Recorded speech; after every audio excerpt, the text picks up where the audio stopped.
وقت کا پہیہ اپنی پوری رفتار سے گھومے چلا جا رہا تھا۔ دن مہینوں اور مہینے سال میں تبدیل ہو رہے تھے۔ یونس میڈیکل کے تیسرے سال میں تھا اور عاطف CSS کی تیاری کر رہا تھا۔ سب تیزی سے اپنی اپنی منزلوں کی طرف رواں دواں تھے۔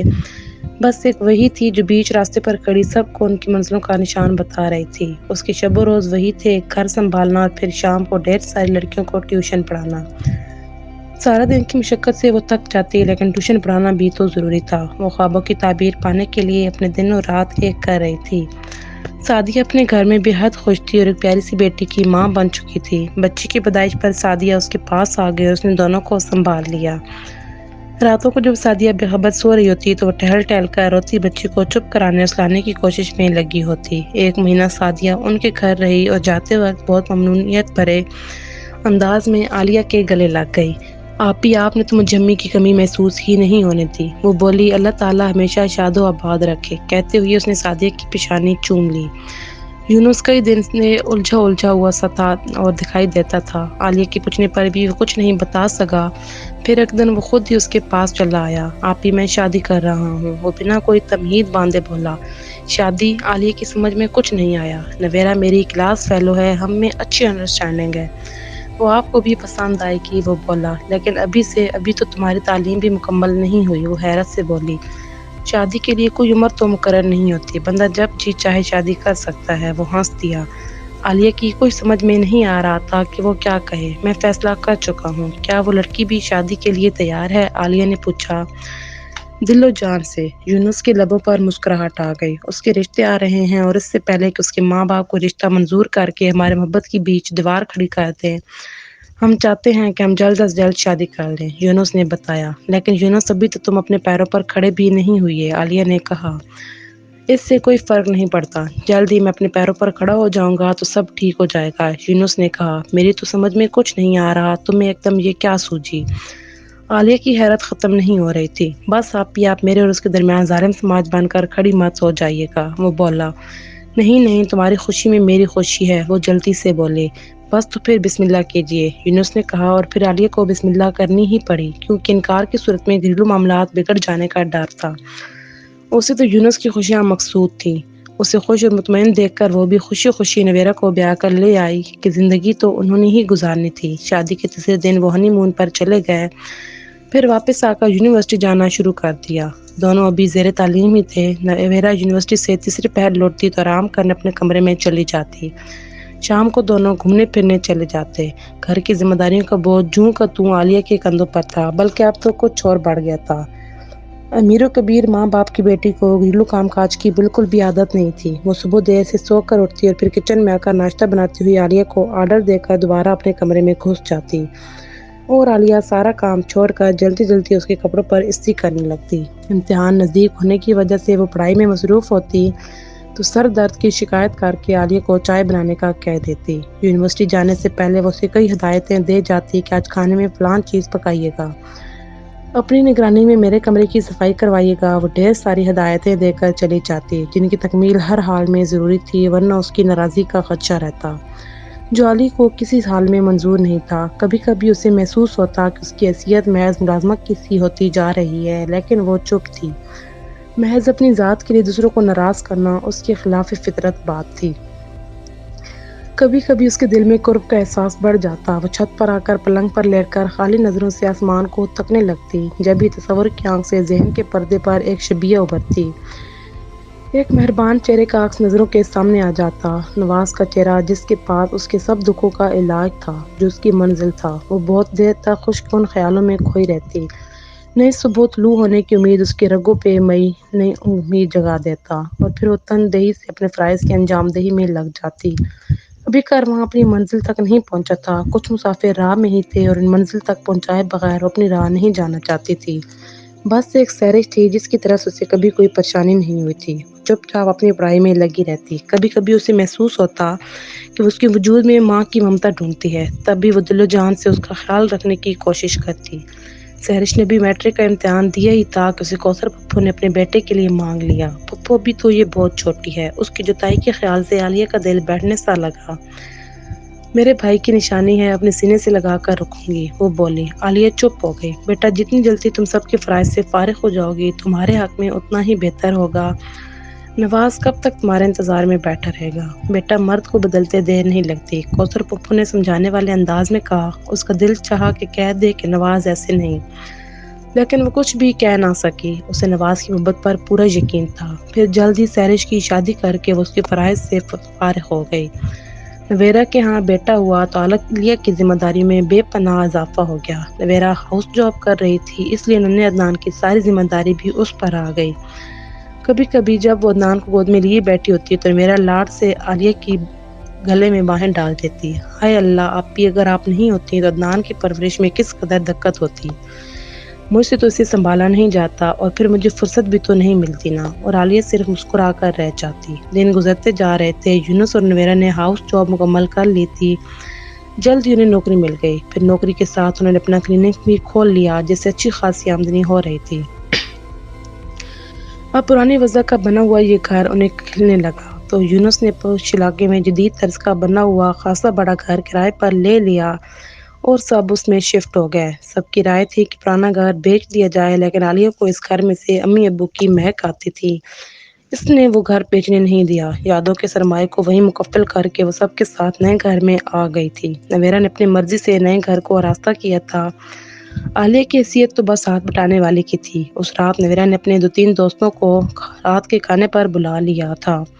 عالیہ صبح ہی سے کام میں مصروف تھی۔ آپی سب کچھ بن گیا نا؟ رات کو نویرہ نے کچن میں آ کر جھانکا۔ ہاں سب تیار ہے، عالیہ نے بتایا۔ بس جب وہ لوگ آئیں تو آپ کھانا لگا دیجیے گا، کہتے ہوئے نویرہ وہاں سے چلی گئی۔ کھانے کے بعد وہ سب ڈرائنگ روم میں بیٹھیں تو عالیہ بھی عدنان کو گود میں لیے وہاں آ کر بیٹھ گئی۔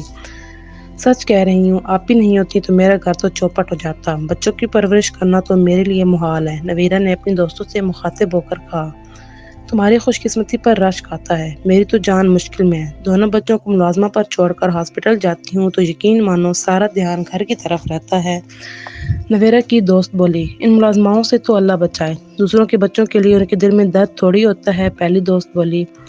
اپنے بچوں کو جتنی اچھی طرح اپنے رکھ سکتے ہیں کوئی غیر نہیں، دوسری دوست نے کہا۔ بھائی اللہ کا شکر ہے مجھے اس قسم کا کوئی بھی مسئلہ درپیش نہیں ہے، میں تو بے فکر ہو کر ہاسپٹل چلی جاتی ہوں۔ آپی کی موجودگی میں فکر کرنے کی کوئی ضرورت ہی نہیں ہے۔ کیوں آپی؟ نویرہ نے جھک کر قدرے فاصلے پر بیٹھی عالیہ سے اپنی باتوں کی تصدیق چاہی تو اس کے لبوں پر بے جان سی مسکراہٹ آ گئی۔ عاطف نے CSS کا امتحان امتیازی نمبروں سے پاس کیا۔ دوفرت مسرت سے بے قابو ہو کر عالیہ کے گلے لگ گیا۔ مبارک ہو۔ خوشی سے عالیہ کی آواز بھی بھر آ گئی۔ میری کامیابی آپ کی مرہون منت ہے آپی۔ اس کی آنکھوں میں خوشی کے آنسو جھلملا رہے تھے۔ اس میں میرا کیا کارنامہ ہے؟ تم نے محنت کی تو اللہ تعالیٰ نے صلہ دیا، عالیہ سے پیار سے اس کے بال ٹھیک کرتے ہوئے کہا۔ منزل کا پتہ تو آپ نے بتایا تھا، وہ ممنونیت سے بولا۔ ہاں آپی، اگر آپ مشل بن کر ہمیں راستہ نہیں دکھاتی تو ہم نہ جانے کن اندھیروں میں بھٹک رہے ہوتے، یونس نے بھی تائید کرتے ہوئے کہا۔ عالیہ کی برسوں کی ریاضتیں رنگ لے آئی تھیں۔ اس کا دل تشکر کے جذبات سے بھر گیا اور سر اللہ تعالیٰ کے حضور جھکتا چلا گیا۔ عاطف کو جلد ہی نوکری مل گئی تو عالیہ کے دل میں اس کی شادی کا خیال آ گیا۔ وہ چاہتی تھی کہ جلد از جلد عاطف کا گھر بھی بس جائے، کیونکہ اب وہ تھک چکی تھی اور شدت سے اپنی منزل کی تمنا کر رہی تھی۔ عاطف کے لیے 1-2 لڑکیاں اس کی نظر میں تھیں، لیکن اس سے پہلے ہی وہ اپنی کلیگ رملہ کو اپنے ساتھ گھر لے آیا۔ آپی آپ کو رملہ کیسی لگی؟ اس کے جانے کے بعد عاطف نے پوچھا۔ میں اس سے شادی کرنا چاہتا ہوں، وہ بلا کسی تمہید کے بولا۔ مجھے اندازہ ہو رہا تھا، مسکراتے ہوئے بولی۔ بس تو پھر دیر نہ کیجیے گا، عاطف نے کہا۔ ٹھیک ہے، جب چاہو مجھے اس کے گھر لے چلنا، وہ بولی۔ کچھ کہنے سننے کی تو گنجائش ہی نہیں تھی، عاطف اسے پسند کر چکا تھا، تب ہی وہ جلد ہی رملہ کو بیاہ کر لے آئی تھی۔ سارے عزیز و اقارب ان کی خوشی میں شریک ہوئے تھے۔ نواز کو اس کے محکمے کی طرف سے سال کے لیے جرمنی بھیج دیا گیا تھا۔ عالیہ کو اس کی بہت کمی محسوس ہوئی تھی۔ تمام فرائض سے بخوبی عہدہ برا ہونے پر اس کا دل تشکر سے بھر گیا تھا۔ بار بار اللہ تعالیٰ کا شکر ادا کرتی کہ میرے کارواں بن کر اس نے جو سفر شروع کیا تھا، اللہ تعالیٰ نے اسے اس میں سرخروئی عطا فرمائی تھی۔ اس کا دل چاہتا تھا کہ یونس اور عاطف اس سلسلے میں نواز سے بات کریں، لیکن وہ دونوں تو کبھی اس موضوع پر بات ہی نہیں کرتے تھے اور عالیہ کو خود سے کہتے ہوئے جھجک محسوس ہوتی تھی۔ پھپھو سے وہ ہر بات کہہ لیتی تھی، لیکن وہ بھی اپنے بیٹے کے پاس امریکہ چلی گئی تھیں۔ نصرت خالہ جوڑوں کے درد کی وجہ سے سفر کرنے سے قاصر تھیں۔ نواز نے اس سے پہلے بھی کبھی فری ہونے اور بات کرنے کی کوشش نہیں کی تھی۔ ان دونوں کے درمیان شرم و حیا اور جھجک کی جو دیوار شروع میں ہی کھڑی ہو گئی تھی، اس دیوار کو ڈھانے کی کوشش نہیں کی گئی۔ بس عشق و محبت کی چنگاری کو وہ دونوں اپنے دلوں میں ہی دبائے رکھتے تھے اور کسی پر ضائع نہیں ہونے دیتے تھے۔ گھر میں ملازمہ ہونے کے باوجود بہت سارے کام عالیہ ہی کے ذمہ تھے۔ رملہ کو ملازمہ کے ہاتھ کی چائے بالکل بھی پسند نہیں تھی۔ آپی چائے تو آپ ہی اچھی بناتی ہیں، اس لیے میری چائے تو آپ ہی بنایا کریں۔ اس نے چائے کی ذمہ داری اس کے سر لگا دی۔ یونس اور عاطف کو ملازماؤں کے ہاتھ کے پکے ہوئے کھانے پسند نہیں تھے، اس لیے کھانا پکانا بھی اس کے فرائض میں شامل تھا۔ رملہ ماں بننے والی تھی۔ ڈاکٹر نے اسے جڑواں بچوں کی پیدائش کا بتایا تھا۔ جڑواں بچوں کا سن کر وہ کچھ پریشان سی تھی۔ پریشان کیوں ہوتی ہو؟ آپی کے ہوتے ہوئے تمہیں فکر مند ہونے کی ضرورت کیا ہے؟ بچوں کو تو آپ ہی سنبھال لیں گی، نویرا نے اسے تسلی دیتے ہوئے کہا۔ عالیہ چپ رہی۔ میرے بچوں کی نگہداشت بھی تو آپ ہی نہیں کی ہے، میں تو بے فکر ہو کر ہاسپٹل جاتی ہوں۔ تم بھی بے فکر ہو جاؤ، میں جو دکھ سی مسکراہٹ عالیہ کے لبوں پر آ گئی۔ رملہ نے جڑواں بیٹوں کو جنم دیا تو خوش ہونے کے باوجود عالیہ کچھ پریشان سی ہو گئی، کیونکہ اب اس کی ذمہ داریوں میں مزید اضافہ ہو گیا۔ 1.5 مہینے بعد رملہ نے دوبارہ جاب جوائن کر لی۔ عاطف نے اسے منع بھی کیا، لیکن وہ اپنی جاب چھوڑنے پر آمادہ نہیں تھی۔ اب تمہیں اپنے بچوں کو پالنا ہے، عاطف نے کہا۔ بچوں کو پالنے کے لیے آپ ہی ہیں نا، رملہ بے فکری سے بولی۔ آپ ہی کو بھی ایک نہ ایک دن اپنے گھر چلے جانا ہے، عاطف نے کہا۔ ایک نہ ایک دن، ابھی تو نہیں۔ رملہ کے لبوں پر استہزائیہ مسکراہٹ آ گئی۔ سعدیہ کی طبیعت کافی خراب تھی، اس کے گھر تیسرے بچے کی آمد تھی۔ اس کی ساس حج پر گئی ہوئی تھی۔ بیماری کے سبب گھر اور بچوں کو سنبھالنا اس کے لیے مشکل ہو رہا تھا، لہٰذا اس نے عالیہ کو اپنے پاس بلا لیا۔ لو بھلا، سعدیہ نے اسے اس طرح آرام سے بلاوا بھیج دیا جیسے آپی کی یہاں کوئی ضرورت ہی نہیں ہے۔ نویرا نے برا سا منہ بنا کر کہا۔ آپی کی جانے سے تو بڑی مشکل ہو جائے گی۔ رملہ کا لہجہ بھی تشویش بھرا تھا۔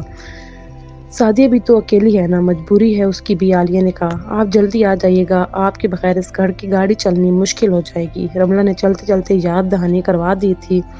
پھیکی سی مسکراہٹ عالیہ کے لبوں پر آ گئی۔ اس کے جانے کے بعد رملہ کو آفس سے چھٹی لینی پڑ گئی۔ گھر اور بچوں کی دیکھ بھال سے جلد ہی وہ بیزار ہو گئی۔ آپ اکیلے ہی سب کچھ سنبھال لیتی ہیں اور تم دونوں مل کر بھی اپنا گھر اور بچے سنبھال نہیں پا رہی، عاطف نے کہا۔ ہاں تو بچے بھی تو اتنا ہی تنگ کرتے ہیں، 2 منٹ چین سے بیٹھنے ہی نہیں دیتے۔ رملہ نے کانوں کو ہاتھ لگایا۔ ویسے اب آپ دونوں کو عادت ڈال لینی چاہیے، آپ ہی کو تو اس گھر سے چلے ہی جانا ہے، عاطف بولا۔ ہاں یہی سوچ کر تو دل پریشان ہو جاتا ہے، نویرا بولی۔ نواز بھائی کے واپس آنے میں اب کچھ ہی مہینے باقی رہ گئے ہیں، عاطف نے بتایا۔ میرا تو دل چاہتا ہے کہ نواز بھائی وہیں کسی میم سے شادی کر کے وہیں سیٹل ہو جائیں، رملہ بولی۔ نہیں، وہ آپی سے محبت کرتے ہیں، جبھی تو اتنے سال سے ان کے انتظار میں بیٹھے ہیں، عاطف نے کہا۔ ارے تو کب تک بیٹھے رہیں گے، رملہ بولی۔ بس اب ان کے انتظار کی گھڑیاں ختم ہونے والی ہیں، عاطف بولا۔ ان کے انتظار کی گھڑیاں ختم ہو گئیں تو ہماری مشکل گھڑیاں شروع ہو جائیں گی، رملہ کے انداز میں فکر مندی تھی۔ تم ٹھیک کہہ رہی ہو، کچھ سوچنا پڑے گا، نویرا نے بھی گردن ہلائی۔ سعدیہ کی طبیعت بہتر ہو گئی تو یونس اور عاطف اپنی بیویوں سمیت عالیہ کو لینے آ گئے۔ ہم آپ کو لینے آئے ہیں، نویرا نے بتایا۔ ارے اتنی جلدی، سعدیہ گھبرا کر بولی۔ تو اور کیا، ہمارا تو سارا گھر چوپٹ پڑا ہے، آپ کے بغیر تو اس گھر کا نظام چلنا بہت مشکل ہے، نویرا نے کہا۔ اچھا چلو میں چلتی ہوں، عالیہ نے کہا۔ لیکن آپی، سعدیہ نے کچھ کہنا چاہا، مجھے تو بھی آپ کی ضرورت ہے۔ وہ پریشان سی ہو گئی اور عالیہ کو محسوس ہو رہا تھا جیسے وہ صرف لوگوں کی ضرورتیں پوری کرنے کے لیے ہی رہ گئی ہے، اس کی اپنی کسی خوشی، کسی ضرورت کا کسی کو بھی احساس نہیں ہے۔ خود غرضیوں کی باتیں میں لپٹی ان محبتوں کے احساس سے اس کا دل قرب سے بیٹھنا شروع ہو گیا تھا۔ کیا سوچنے لگی آپی، جلدی سے تیار ہو جائیے، نویرا کے میٹھے لہجے میں خود غرضی کی بو آ رہی تھی۔ عالیہ گم سم سی کھڑی تھی، اپنوں کی ضرورتوں کے درمیان اس کا وجود بری طرح پستا جا رہا تھا۔ وہ لوگوں کے ساتھ گھر واپس آ گئی تھی، پھر وہی شب و روز تھے، ویسے ہی مصروف دن اور مصروف راتیں، حسین تصورات سے جگمگاتی ہوئی راتیں، جب وہ اپنے بستر پر لیٹ کر تصوراتی دنیا کی حسین وادیوں میں گم ہو جاتی۔ یونس نے نواز کی وطن واپسی کی نوید سنائی تو عالیہ کو یوں لگا جیسے ایک دم ہی کہکشاں اس کے راستے پر اتر آئی ہو، اس کی آنکھ آنکھ سے خوشی کے چشمے پھوٹ نکلے۔ اس نے اپنے جذبات کو دل میں چھپانے کی کوشش کی، سب کے سامنے اپنے دلی جذبات کا اظہار کرتے جھجک محسوس ہو رہی تھی۔ آپی آپ کو خوشی نہیں ہوئی، اسے چپ دیکھ کر یونس نے کہا۔ اس کا دل چاہا کہہ دے کہ اس سے زیادہ خوشی بھلا اور کس کو ہو سکتی ہے، لیکن وہ حسب عادت خاموش رہی۔ اس دن وہ سب بیٹھے ہوئے یہ باتیں کر رہے تھے، تب نویرا بولی۔ آپی نے تو اس گھر میں دل لگا لیا ہے، اب ان کا دل کہیں اور کیسے لگ سکتا ہے؟ میرے خیال میں تو اب نواز بھائی کا وجود آپی کے لیے بھولی بسری یاد کے سوا کچھ نہیں، رملہ نے کہا۔ عالیہ کا دل چاہا کہ کہہ دے کہ ان کی یاد کے سہارے ہی تو اس نے اتنے سالوں کا لمبا سفر طے کیا ہے، لیکن وہ کچھ بھی نہ کہہ سکے۔ ویسے آپ تو بہن بھائیوں میں سب سے بڑی ہیں، اب اس عمر میں آ کر شادی کچھ عجیب سا نہیں لگے گا؟ نویرا کے لہجے کی صفاقی عالیہ کا دل چیر گئی۔